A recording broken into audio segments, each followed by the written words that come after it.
네, 지난 밤 사이에는 뭐 다우지수가 다시 3만 밑으로 조금 내려가긴 했지만 어쨌든 어제, 그러니까 전날 3만 선을 돌파하면서 이제 다우 3만 시대에는 우리가 어떻게 투자를 해야 되느냐 많은 궁금증을 갖고 계실 겁니다. 그뿐만 아니라 이제 연말을 앞두고 우리는 어떤 투자 전략을 세워야 되는지 이분과 함께 좀 심도 깊은 이야기를 나눠보도록 하겠습니다. 서강대학교 경제대학원 김영익 교수와 함께 이야기 나눠보겠습니다. 어서 오세요. 네, 안녕하십니까. 네, 안녕하세요. 원래 어제 나오셨더라면 좀 더 좋았을 텐데 돌파하자마자 딱 나오셨더라면 좋았을 텐데 어쨌든 그 3만을 뭐 잠깐 돌파했다가 오늘 하루 또 숨고르게 나타나고 있고 이런 현상에 대해서 좀 지금 어떻게 보고 계세요? 뭐 미국 주가뿐만 아니라 세계 주가가 지난주로 많이 올랐는데요. 네네. 특히 이거 미국 주가 오른 것은 뭐 신정부가 들었으면 경기 부양책을 낼 것이다. 사실 그동안 민주당이 2조 2천억 달러 경기 부양책을 내놨는데 공화당하고 미 정부 반대로 지금 실행을 옮기지 못하고 있지 않습니까? 네네. 그게 이제 신정부 들어서면 곧바로 그런 정책이 나올 것이다. 이런 기대가 작용한 것 같고요. 그다음에 여러 군데서 코로나 백신이 발견되고 있죠. 그래서 코로나 백신 때문에 코로나 문제가 진정될 것이다. 이런 기대가 작용한 것 같습니다. 그래서 미국 주가 뭐 다우도 3만 돌파했는데요. 그런데 지금 여기서 막 올라가기보다는 그런 데가 나왔어요. 교수님. 좀 조정을 보일 것 같은데요. 네네. 뭐 어제 미국 그 3분기 잠정치 GDP가 발표됐습니다만 네네. 속보치 33%하고 똑같이 발표가 됐고요. 네. 근데 문제는 그 4분기거든요. 4분기 발표되는 월간 지표들 보니까 증가세가 둔화되고 있어요. 대표적으로 그 뉴욕 제조업 지수, 네. 그다음에 미시간 대학에서 발표하는 소비자 심리 지수 이런 것들이 4분기 좀 둔화되고 있거든요. 그래서 아마 4분기 내년 1분기는 미국 경제 지표들이 증가세가 상당히 3분기보다 둔화됐을 것이다. 이런 걸 보면은 지금 주가가 많이 올랐는데 또다시 주가하고 경기하고 괴리가 확대되고 있다. 네. 그런 측면에서 보면은 여기서 3만을 돌파했지만은 네. 계속 올라가는 것보다는 3만 안팎에서 좀 조정을 거칠 가능성이 높다. 물론 장기적으로 올라가겠지만은 네네. 뭐 단기적 측면에서 보면 그런 말씀을 드릴 수가 있을 것 같습니다. 그래도 우리가 한 가지 기대 심리를 갖고 있는 것은 이제 그 바이든 인수위가 구성이 됐고 네. 이제 정권 이양 작업이 공식적으로 이제 돌입을 하지 않았습니까? 그러면서 제닛 옐런 전 연준 의장을 재무부 장관으로 지명을 했는데 네. 이게 뭐 민주당과 공화당 두 쪽 모두 그래도 선호하는 그런 인물이기도 한데다가 네. 파월과 함께 좀 공격적인 경기 부양을 내놓을 것이란 기대감이 또 존재를 하는 거잖아요. 예, 그렇습니다. 실제로 그러면 좀 규모가 큰 부양책이 나올 것 같으세요? 어떠세요? 예, 부양책이 좀 규모가 클 것 같습니다. 민주당 정책 방향이 네네. 예, 그런 거고요.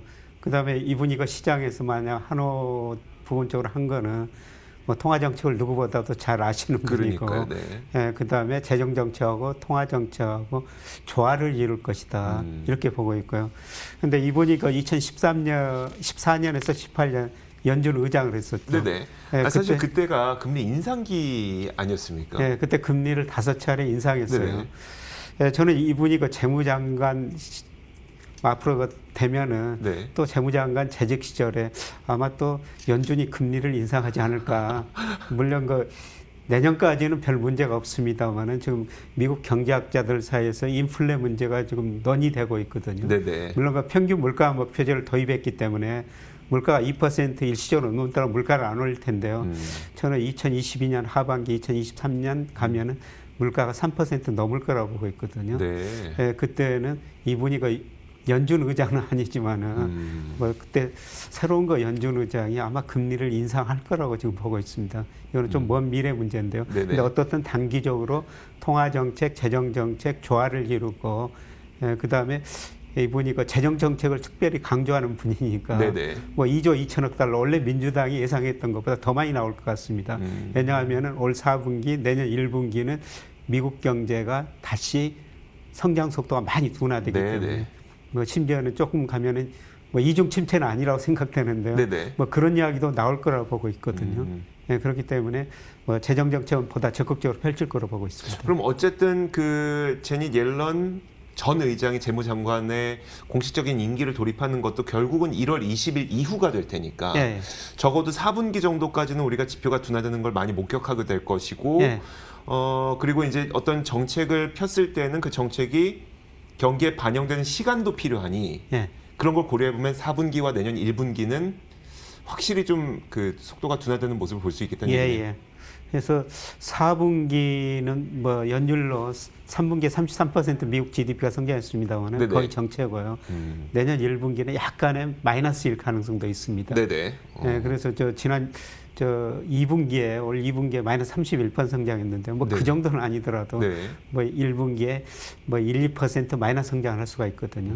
예, 그러면은 뭐 미국은 전분기 대비로 GDP를 계산하니까 발표하니까 뭐 이중 침체라는 이야기도 나오죠. 네. 예, 그런 데이터들이 나오면 더 적극적으로 재정 정책을 펼칠 수밖에 없고 그게 2분기, 3분기 가면서 그 효과가 내년에 나타날 거라는 겁니다. 그런데 이제 우리가 기대 심리가 선 반영되는 게 증시의 속성이기도 하잖아요. 특성이기도 하잖아요. 그럼 결국 백신, 재정 부양 기대감 이런 게 있다면 4분기와 1분기의 지표들이 다소 둔화되는 모습을 보인다고 하더라도 시장의 충격은 그렇게 크지 않을 수 있지 않을까요? 예, 시장의 충격은 크지 않을 텐데요. 네. 예, 그런데 그런 뭐 백신, 그 다음에 경기 부양책 이런 기대를 지금 주가가 네. 상당 부분 반영해 버렸다는 겁니다. 예, 그래서 지금 주가하고 경기하고 괴리가 지금 많이 벌어지고 있는데요. 네. 뭐 제가 지금 10월 말 기준으로 S&P 500 기준으로 추정해 보면은 미국의 산업 생산, 소매, 판매, 고용, 그다음에 여기다 M2 유동성을 포함하더라도 미국 주가가 한 12% 정도 가대평가된 건 네. 정도 나오거든요. 예, 그러니까 이 정도가 지금 11월에 주가가 올라버렸기 때문에 네. 경제 변수는 별로 못 올라갔는데 주가는 더 올라가기 때문에 이 가대평가 정도가 한 15% 이상 벌어졌을 것 같아요. 네. 예, 그게 좁혀지는 과정이 앞으로 좀 필요하다는 것이죠. 알겠습니다.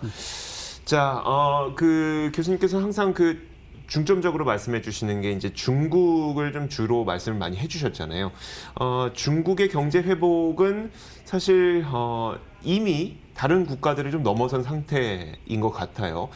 과연 미국을 추월할 수 있을까에 대해서는 어떻게 보세요? 뭐 저는 GDP 규모 면에서는 추월할 수 있다고 보고 있습니다. 규모도 추월할 수 예, 있다. 지금 현재 중국 GDP가 세계에서 차지하는 비율이 17%, 미국은 한 25% 되거든요. 네네. 그런데 중국의 명목 경제 성장률 한 6% 정도, 실질 성장 4% 잡고요. 네네. 그다음에 미국은 2%, 물가성 2%, 3% 잡고 이런 추세가 계속된다면은 빠르면 2029년, 늦어도 2030년에 중국 GDP가 미국 GDP를 추월하게 되거든요. 네네. 예, 그때 가면은 미국 GDP가 한 22%, 지금 25%, 22%로 줄어들고요. 네. 중국 GDP는 17에서 23% 정도로 늘어납니다. 예, 그래서 아마 2029년, 뭐 2030년 이 무렵에는 GDP 규모 면에서는 중국이 미국을 추월할 수가 있고요. 이것이 계속 미국 패권 전쟁의 문제로 계속 작용할 것 같습니다. 사실 전 세계에 있는 큰 자금들, 뭐 연기금이 됐건 어떤 펀드 매니저들의 자금이 됐건 그런 자금들이 기본적으로 인덱스에 한 7, 80% 넣어놓고 나머지 이제 플러스 알파로 이제 초과 수익을 거두는 방식으로 많이 작용을 하잖아요. 예. 수익을 하잖아요.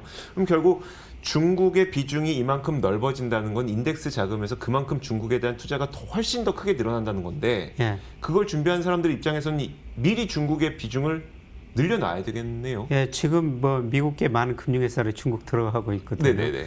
그러니까 중국 GDP가 세계에서 차지하는 비중 한 17%인데, 근데 글로벌 금융회사들이 가지고 있는 중국 금융자산은 지금 4% 정도에 불과하다는 겁니다.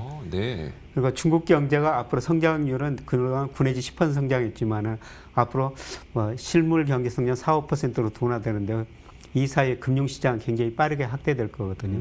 예, 중국 기업들이 은행을 통해서 자금을 조달했는데 간접금융이라고 그러죠.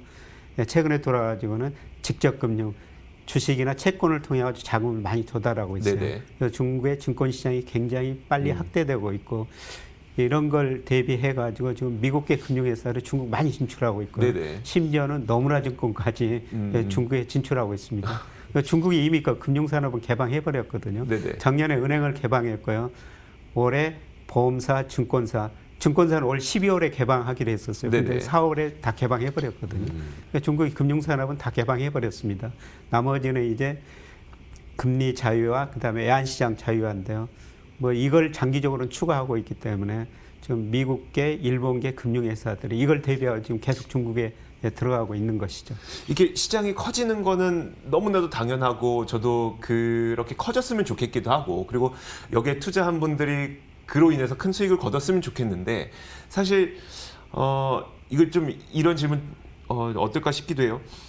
실제 투자하는 입장에서는 중국에 어떤 좋은 기업이 있다고 하더라도 정보 리스크가 존재하는 게 참 어렵거든요. 이런 예. 것들 좀 어떻게 해야 돼요? 예를 들어 바로 얼마 전에 있었던 뭐 알리바바 같은 케이스라고 하더라도 엔트그룹 같은 기업 펀더멘털 전혀 문제 없는데 이런 것들 때문에 중국에 대한 투자가 참 쉽지 않거든요.